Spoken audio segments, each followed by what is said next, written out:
C'est vraiment un système de folie, hein, le système pour faire donc les LR32 avec la défonceuse de Festool. Du coup, je vous en montre un petit peu plus.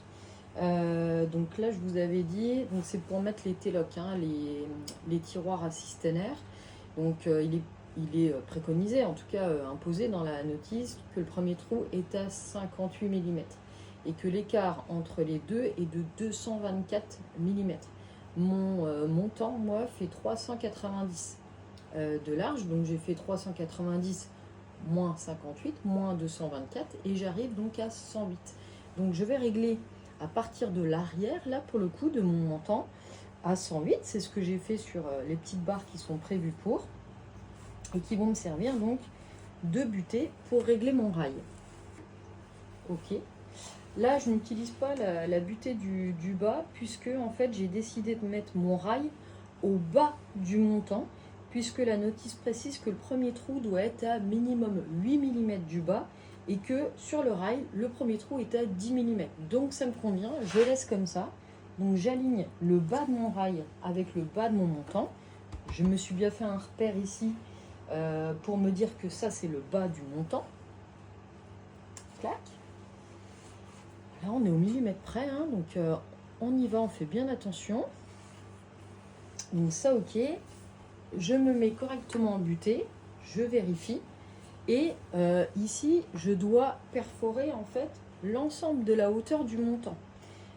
C'est pas comme ce que j'avais fait sur le placard là précédemment, où j'avais fait 5 trous dans une zone précise. Ce qui fait que je plaçais mes butées là à un endroit raisonné, intelligent, qui me permettait de ne pas les retirer et de faire mes 5 trous de 5 mm.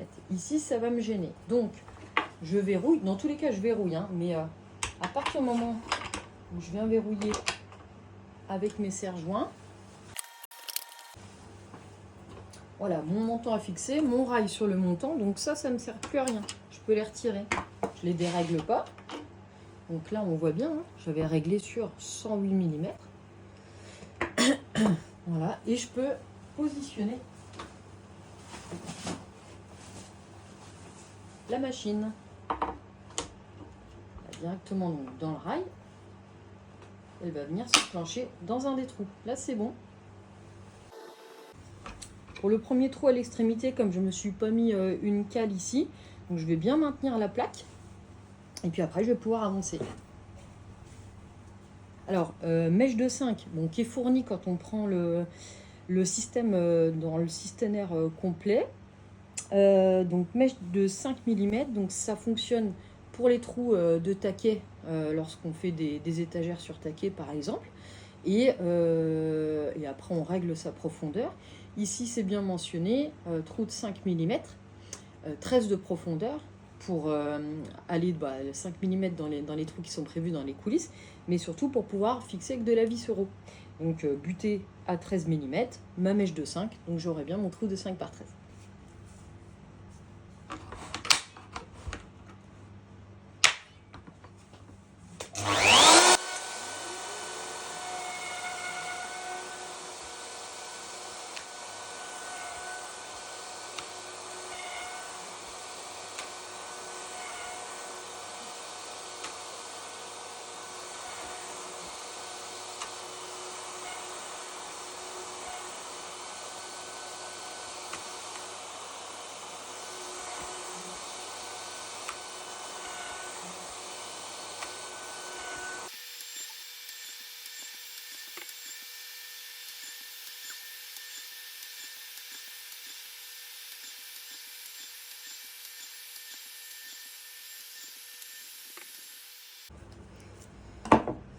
Vous remarquerez qu'avec l'aspiration, j'ai eu 0 poussière. Hein. Voilà. On va se faire un test. Je déverrouille.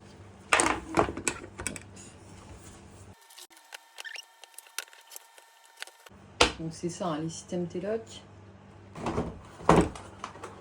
Les trous qui correspondent, voilà, c'est là. Là. Je vous montre. Donc là, on a bien voilà, le trou à l'arrière qui est là. Celui de l'avant dans lequel il y a quand même un tout petit ajustement possible. Donc là, je suis bien. Voilà, les visseraux qui sont même fournis, donc j'aurai qu'à verrouiller. Je suis bien à la limite du bord qui va me permettre donc d'avoir mon T-lock pile à fleur de l'avant de mon montant. Voilà, une petite remarque. Bas.